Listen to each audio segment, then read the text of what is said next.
Fala galera, estamos aqui com mais um Papo Quadrinheiro e hoje para finalmente falar. Porra, finalmente, depois de não sei quantos anos que eu perdi a conta aqui, finalmente chegamos ao capítulo 4 do Batman do Grampa, a Batman, a Gárgula de Gotham 4, finalização da história. A gente fez um para cada edição, quase um por ano, né? Fizemos um por ano, né? E agora chegamos finalmente à edição final. Então, se você não acompanha, você pode voltar aí, ouvir, né, os 3 episódios aí, porque com certeza você fez igual a gente. Eu reli, né, porque eu já não lembrava mais nada, então eu reli as 3 e a 4 agora para poder fazer esse episódio. Então, você também não lembra de mais nada, você pode voltar ali nos primeiros 3 que a gente fez aí da Gárgula de Gotham, e é isso, a gente vai fazer. E para falar de A Gárgula de Gotham, o Batman do Grampa, eu, Bruno Andreotti, o Nerd Buddy, e o Maurício Zanolini, o Picareta Psíquico. Uma das mais longas minisséries em 4 edições da história da DC, hein? Exatamente. Mas antes de falar da Gárgula de Gotham, vou lembrar vocês, a nossa campanha do livro Super-Heroísmo, História, Política e Linguagens foi um sucesso.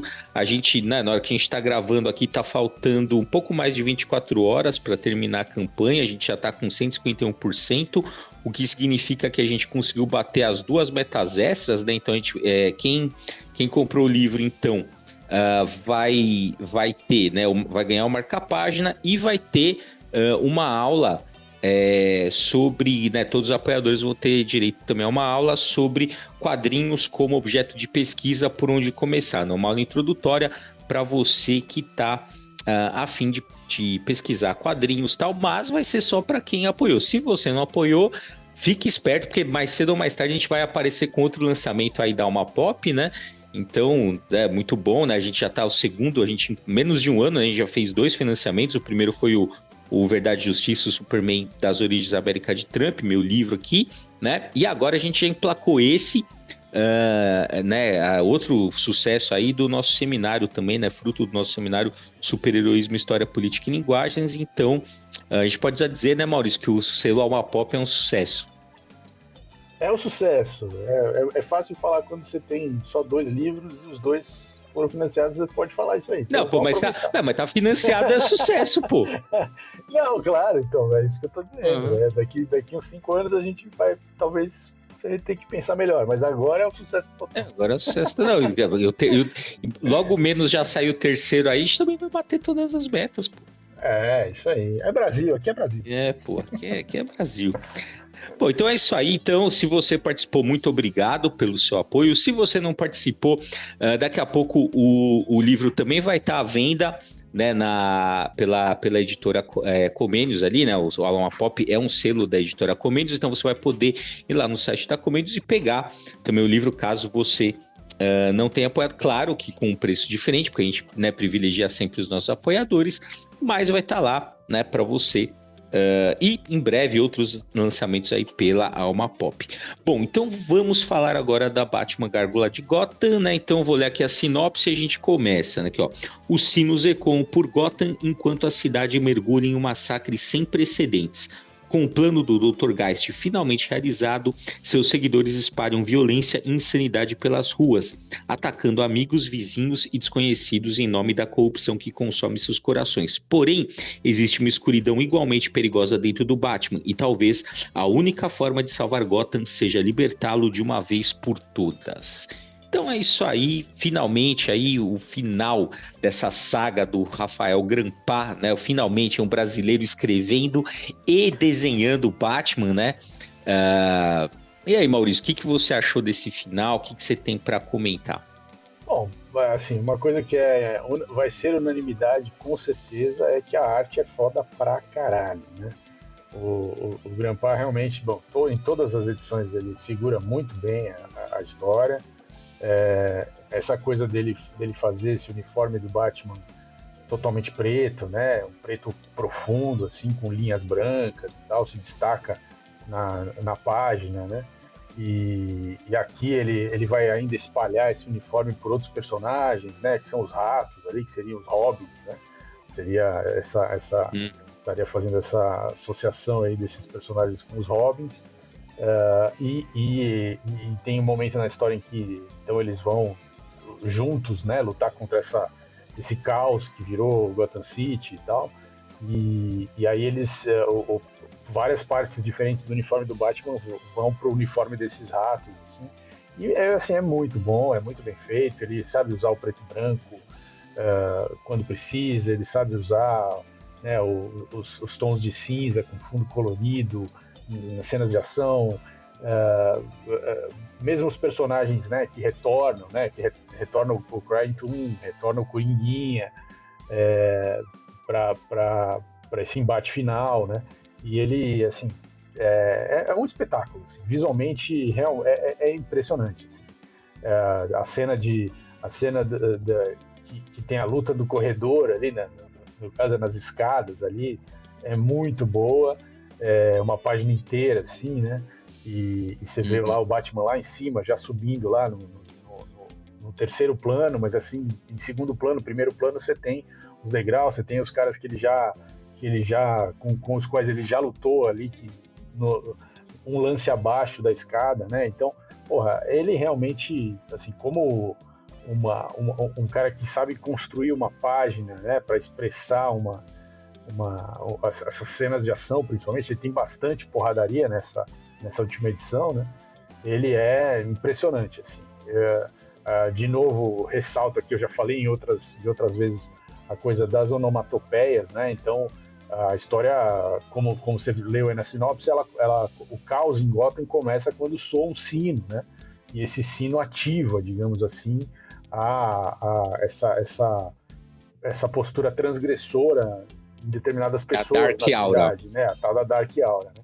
E aí a onomatopeia, como ele escreve a onomatopeia no espaço ali, ele mostra o sino badalando e escreve então o clang do sino, né?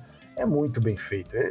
Ele domina muito essa coisa da onomatopeia, em outros momentos também, explosões dentro do metrô. Cara, é deslumbrante, assim. Você fica... assim, eu fico passando a página, voltando, olhando de novo, tem muitos detalhes, né? A forma como ele usa o logo do morcego no uniforme dos ratos lá pro final, quando já se resolveu toda a situação, e aí você tem estabelecido então o Batman, os ratos como assistentes dele, né? E aí eles têm um uniforme diferente, que tem aquelas coisas do preto e branco, mas tem o logo do Batman na boca, assim, como se fosse um sorriso deformado, né? É muito bom, assim, é muito interessante. E o uniforme dele depois, né? O uniforme dele de gárgula, que ele apresenta pra gente na última página, né? Que é quando, então, assim, ele encerra, obviamente, a minissérie, mas deixa em aberto ali o personagem numa nova fase, depois de ter revisitado o passado dele e tal, né, na história. E aí ele tem esse uniforme, tem essas asas de morcego, e tem também esse logo do Batman no rosto, como um sorriso macabro, assim. Muito, muito bom, assim. Esse eu acho que é a grande coisa de toda essa minissérie, a arte, a forma como ele vai trabalhando o ritmo da história, é muito bom. Agora o roteiro tem algumas questões aqui, né? Tem um certo apressamento no final, eu acho que tem muito personagem, trazer todos os personagens que ele foi introduzindo aqui nessa última edição meio que deixa tudo um pouco superficial, né? E como precisava ter muita porradaria para resolver, também você não vai aprofundar muita coisa, né? Então tem umas coisas que são meio jogadas, assim, os personagens que tinham mais importância lá atrás e que aqui aparecem meio só como um deleite visual, ou um sidekick de segundo escalão, ou só uns fanservice. Então, assim, não sei, eu acho que se tivesse mais 2 edições, sei lá, né, se tivesse mais tempo, Mas se tivesse mais 2 edições também, seria uma série de 10 anos. Pô, não, não. É melhor não ter, tá bom. 2036 termina. Aí é foda, né? Mas assim, tem questões aqui de roteiro, tem temáticas também, que eu achei meio complicado, mas assim, é uma boa minissérie, sem dúvida é uma boa minissérie. É uma minissérie de você ter ela ali encadernadinha, bonitinha, né? Na sua estante. Visualmente ela é deslumbrante e tem ideias muito boas. Né? Eu gostei, assim, no geral, né? Como eu falei, eu reli, né, agora todas e a última em sequência para fazer esse papo quadrinheiro. E assim, olhando, né, em retrospectiva, de fato, né, eu achei muita ideia boa, né, e infelizmente não teve o tempo para trabalhar. Não pode dizer também que o cara não teve tempo, porque tempo ele teve, né? Assim, né? Assim, as 2 primeiras edições saíram meio que assim. Uma saiu, acho que em setembro de 23, a outra ainda no finalzinho de 2023, aí depois foi uma 2000. Aí passou e a última saiu agora, né? Vai sair aqui no Brasil em julho, né? Tá programado, né? Final de julho. Então. De fato, isso deu uma quebrada, né? Mas assim, olhando, né, agora tudo, né, as 4 edições, é isso, assim, você tem muitas ideias boas, né? Assim, o que é interessante, pô, ele conseguiu criar, cara, os 3 vilões que ele coloca, né? O Krypton, aquela Mother, né? E a Virgem, né? Que são os 3, né? Assim, os 3 eram crias, né? Do Dr. Geist ali, todos eles passando por experimentos do Dr. Geist, que é o grande vilão da série. Cara, os 3 são, assim, vilões que poderiam figurar, assim, poderiam entrar pra mitologia do Batman, assim, tranquilamente. Só que é isso, os 3 foram colocados ali muito, muito apressadamente, né? Sim. Não dá pra... Então, assim, eles não têm o tratamento que eles merecem, né? Cada um deles poderia ter uma minissérie, né? Só desenvolvendo um deles, né? Você vê que, assim, né, a gente consegue vislumbrar uma narrativa muito maior, né? Por exemplo, para cada edição... imagina só, se a cada conjunto de 4 edições ele desenvolvesse um desses vilões e a coisa fosse se ampliando até chegar no Dr. Geist, você imagina que ia ser... Né? 2058 a gente terminaria, mas essa é uma puta saga, né? Sim. Porque então é isso, as ideias são, por exemplo, a Virgem é um personagem muito interessante, né? Claro, parece que é uma assassina, uma psicopata, uma assassina em série, você não sabe exatamente as motivações e tal. Agora, no final, fica claro a questão da Dark Aura lá, né? Aí você entende as motivações e tal, e aí ela passa a ter uma função até muito interessante, porque, óbvio, esse cara fez um monte de experimentos, então tem um monte de gente que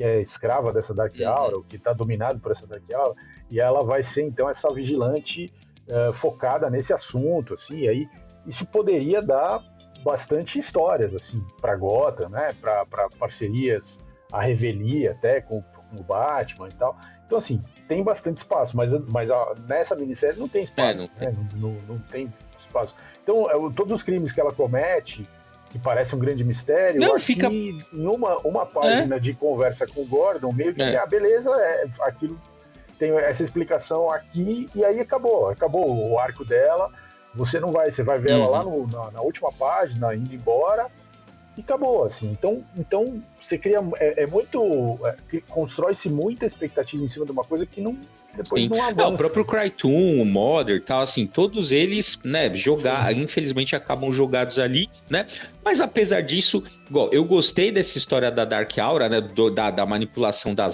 Aura ali, e da revelação, né, que o Batman, na verdade, ele que meio, o Dr. Geist já sabia, mas foi no Batman que ele, né, daquele ódio do Bruce Wayne ali pelo assassino dos pais, é que ele viu, né? Foi o Bruce Wayne que infectou, né, digamos, Gotham com a Dark Aura, né? Então, assim, isso é interessante, essa história, né? E também dele ter condicionado ali, né, as lembranças, dele ter modificado, né, aquela história da gárgula de Gotham, né? Se é a gárgula que mata o homem que protegeu, ou, né, que mata o homem que ajudou, ou a gárgula é a que vai proteger aquele homem. Então, né, o conflito que ele coloca ali dentro da psique do Batman ali, para ele se afirmar como Batman, é interessante, né? Depois o fato dele né, revelar que foi o Batman que infectou, né, os demais e não o contrário, né? Ele não foi infectado por essa aura sombria,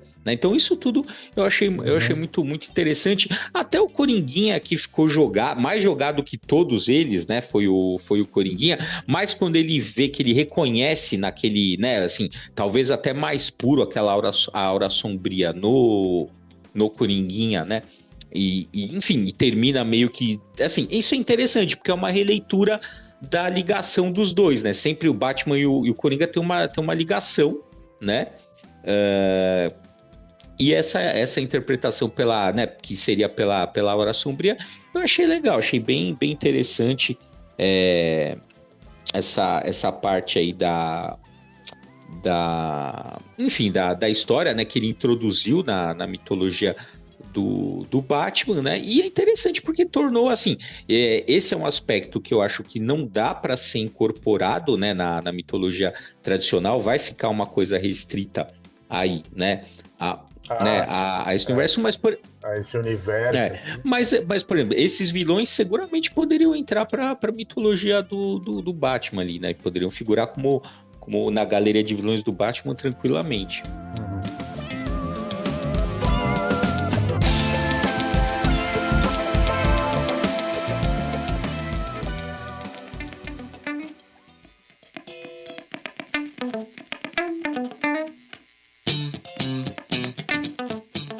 Uma coisa que eu achei que, assim, essa ideia da aura sombria acaba, sei lá, dando um tiro no pé, o que ele trabalhou nas outras edições a respeito da questão social, né?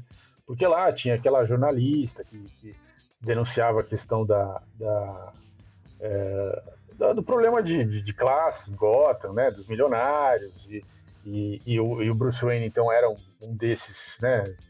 Seria, então, uma dessas pessoas ali, e os pobres, e o problema da violência estaria ligado exatamente ao problema, né? O abismo social em Gotham e tal. E aí, é isso que é uma coisa, assim, que se aproxima da realidade, né? Da nossa realidade aqui, que traz para os quadrinhos um debate interessante, ainda que isso já tenha sido feito em outras histórias do Batman e tal, isso não é novidade nenhuma, mas quando ele dá esse passo na última edição para usar a ideia da aura sombria como um motor desse conflito, né? Quer dizer, a aura sombria que foi tirada, foi, digamos assim, que ele encontrou no Bruce Wayne, um cara que tinha muito dessa aura sombria, e aí ele tirou do Bruce Wayne essa aura sombria para injetar em outras pessoas, e isso contaminou Gotham, e aí, de alguma forma, os problemas de violência e de Gotham tem como explicação não só a questão social, mas também uma coisa meio mística, meio mágica, que é essa aura sombria, e que aí o Bruce Wayne, então, seria, em parte, culpado, né, por isso, porque ele tinha essa aura sombria, ou tem essa aura sombria, né? Então, assim, tira o peso da questão social, ainda que essa classe, essa elite, esses milionários, essa classe social, né, que ainda está manipulando toda essa história, usando essa coisa, né, essa coisa da aura sombria para expurgar uma parte da população de Gotham e reconstruir a cidade e deixar a cidade mais dependente ainda deles, tal, né? Tem isso no texto dessa última edição, com bem mais detalhe, mas isso é uma coisa que, quer dizer, ele acaba meio que deixando em pé de igualdade duas origens para o problema da cidade, que seria a questão do abismo social e, ao mesmo tempo, essa coisa meio mística, meio mágica, da ideia da aura sombria. Então, eu achei que isso enfraquece um pouco o outro argumento. E aqui nessa última edição, praticamente, quer dizer, aparecem os milionários, aparece o plano deles de expurgar, e eles efetivamente conseguem fazer isso, ainda que o Batman e os ratos, né, vão para as ruas tentar ajudar as pessoas e impedir a violência, mas as pessoas vão embora de Gotham depois disso tudo, então tem de fato esse expurgo, e os milionários então começam a reconstruir a cidade e passam a ser os grandes beneméritos, assim, na visão da população. Então a população vai então achar que os milionários são salvadores, tal. E aí o Bruce Wayne, quer dizer, aquele final que também é uma coisa recorrente do personagem, né, em muitas histórias, o Bruce Wayne se coloca nesse papel duplo, né, de ao mesmo tempo que ele é o Batman, que ele é o vigilante que está lá tentando fazer justiça, ele usa a personalidade dele de milionário, Bruce Wayne, para se infiltrar, digamos assim, nesses meios sei lá, funcionar quase como que um espião, né, dele mesmo ali dentro dessa elite, né? E aí, então, tem de novo isso aí, isso aparece também nesse último capítulo aí. Mas, não sei, para mim enfraqueceu um pouco o debate social que eu tava gostando, assim, mais, né? Assim, enfraqueceu porque tem essa relação mesmo, mas assim, até ele comenta, né, quem financiou aquele clube Concórdia, né, o Concórdia Club, que foi quem financiou a pesquisa do Dr. Geist. Então, na verdade, né, eles que estavam, quer dizer, eles queriam aquilo, né, então assim, é uma conspiração também, né, que, digamos assim, que possibilita a questão da aura sombria, né? Então tem as duas coisas, mas é que também, igual, se não fosse isso, igual, o que tem de novidade, né? O que o Batman do Grandpa traz de novidade? Os vilões que a gente já comentou e essa história da aura sombria, né? Se você se você foca só no social, você vira o Batman ano 1. Que é o que essa coisa dos ricos de Gotham e tal, isso já tá posto no Batman do ano 1 do Frank Miller, né?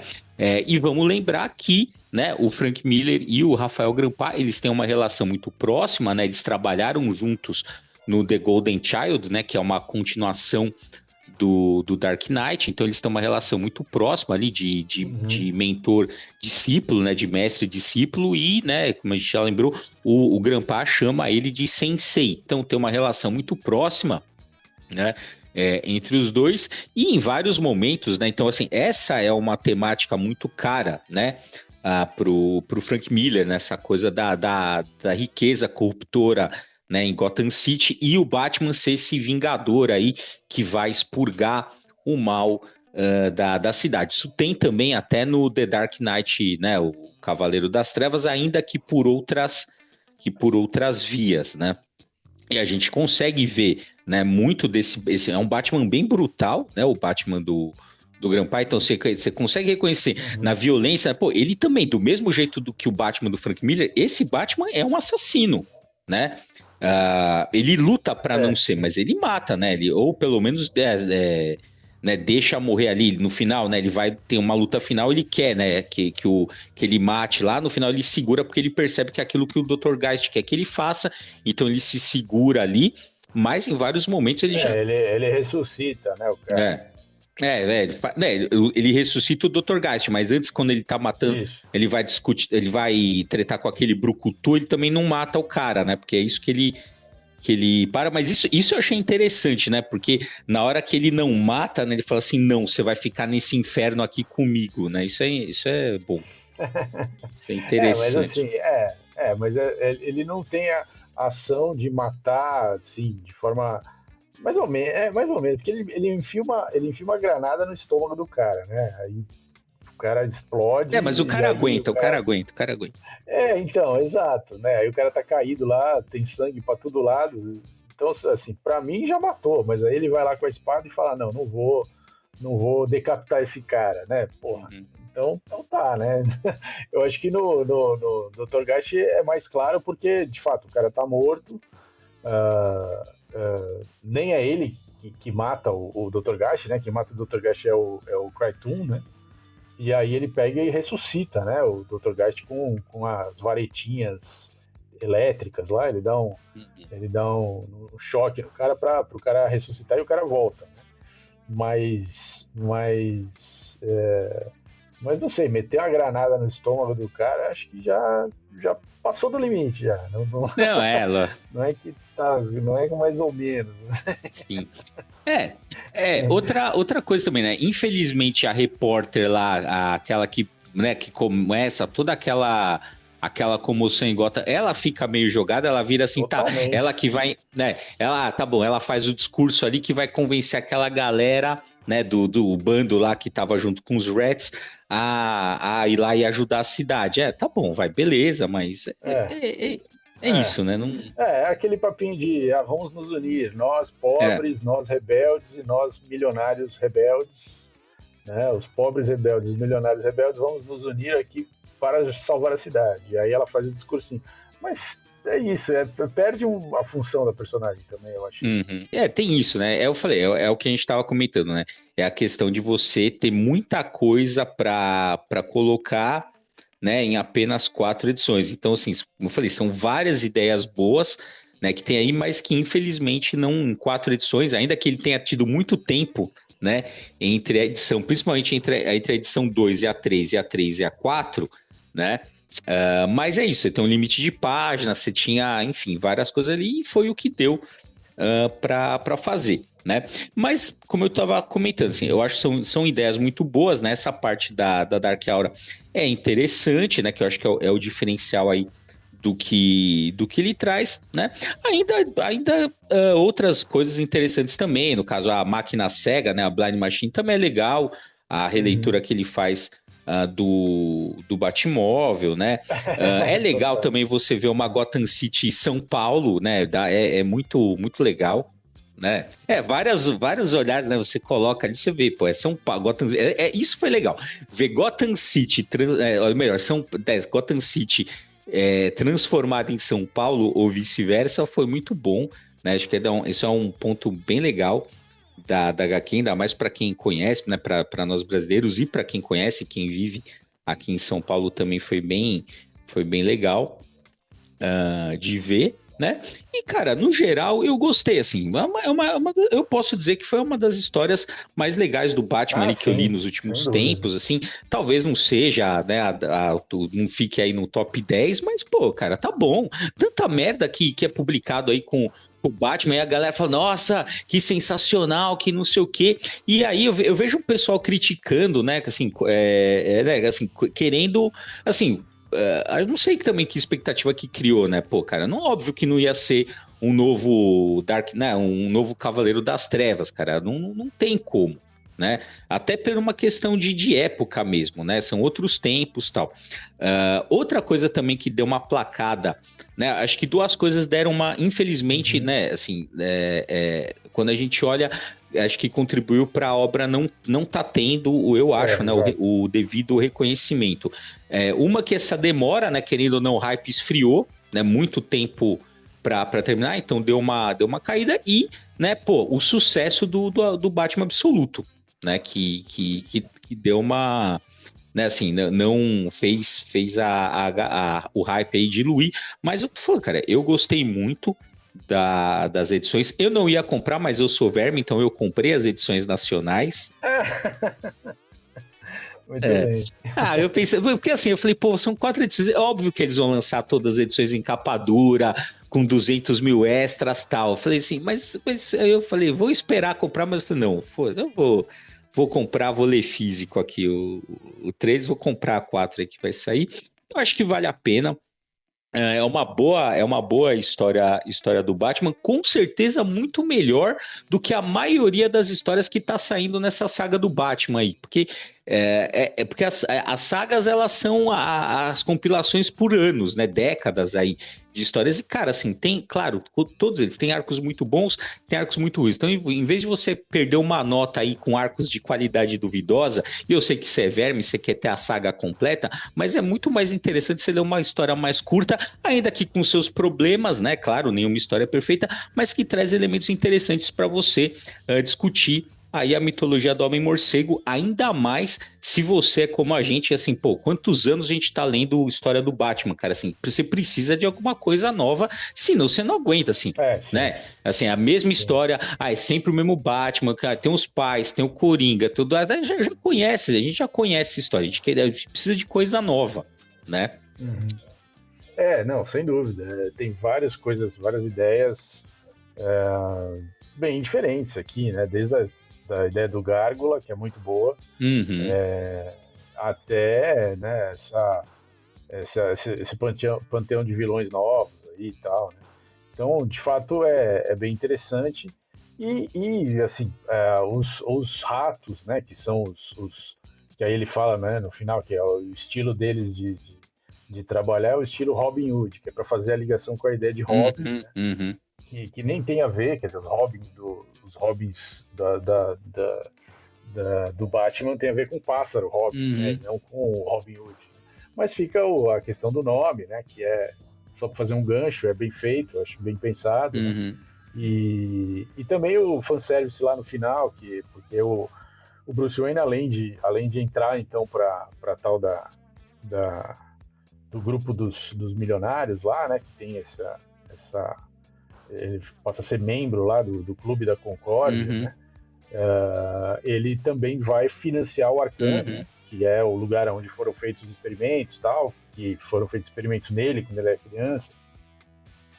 E aí aparece então as crianças do Arkham e são aquele panteão de vilões clássicos, né, do Batman, né? Era Venenosa, o Duas Caras, o Senhor Frio, o Charada, são todos ali só que como crianças, né? Juntos com, porque ele deixou lá no Arkham o Coringuinha, e aí então então, esse gancho aí. Então o Batman seria um cara mais velho e aí os vilões ainda seriam crianças e seriam então ali também crianças que passaram por experimentos, né? E que estão então sendo cuidados, digamos, no Asilo Arkham, que é um bom gancho também, é uma boa forma também de fazer reverência a esse universo todo e fica aberto, né? Quer dizer, é uma história que termina com várias possibilidades, com personagens novos criados, com algumas origens já um pouco aprofundadas e que pode ter outras histórias, pode ter outras derivações aí a partir dessa minissérie, né? Então é interessante mesmo. E o próprio Grandpa, outros autores podem seguir, né, nesse universo com outras histórias. Então, de fato, é uma coisa tão inovador quanto, digamos assim, o tal do Batman Absoluto, porque é uma reimaginação do personagem, né? E aqui, lá é obviamente uma equipe criativa, tem toda uma amarração com todos os outros personagens da DC. Aqui não, aqui é uma coisa só específica do Batman, mas é interessante. E vale, eu acho que vale, o que o Bruno falou, vale, sem dúvida. Vale pela arte, vale pelas inovações aí que o roteiro traz, vale pelo inusitado também de ter um brasileiro escrevendo, desenhando um personagem do tamanho do Batman, né? E fazendo uma minissérie de luxo lá, né, para um público mais adulto e tal. Então, assim, tem várias camadas interessantes aí que, de fato, vale, é uma boa... É um bom quadrinho, assim, é um quadrinho que é interessante ter Uhum. na coleção. Então, né, aí convencionou-se que essa história se passa na Terra 46, né? Então, veja, aí uma vez que você já fixou isso, você abre espaço também até para você ver quem seria o Batman dessa Terra 46, Isso, né? Você começa a criar realmente todo um outro universo, né? Então é isso, eu espero que o Grandpa em algum momento volte a esse universo aí para poder dar continuidade, né? A gente vê principalmente como é que vai ser essa relação dele com o Coringuinha, como é que isso vai ser trabalhado, como é que essa Dark Aura vai ser trabalhada, o clube da Concórdia ali, enfim, são elementos bons, né, que eu acho que valeria a pena a gente voltar a visitar a Terra 46 em algum momento. Certo, tem mais alguma consideração aí, Maurício? Não, acho que é isso. Recomendamos aqui, é um quadrinho que vale a pena mesmo.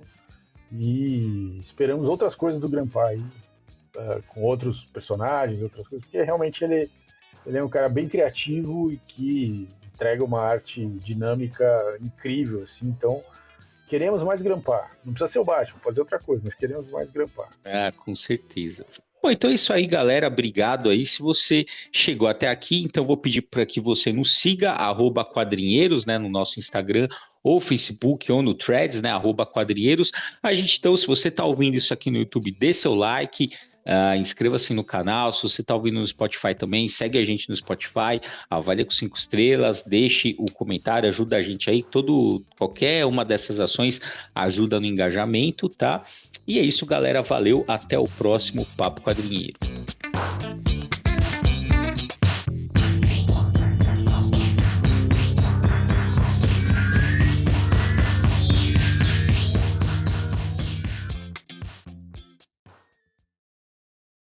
Mitchell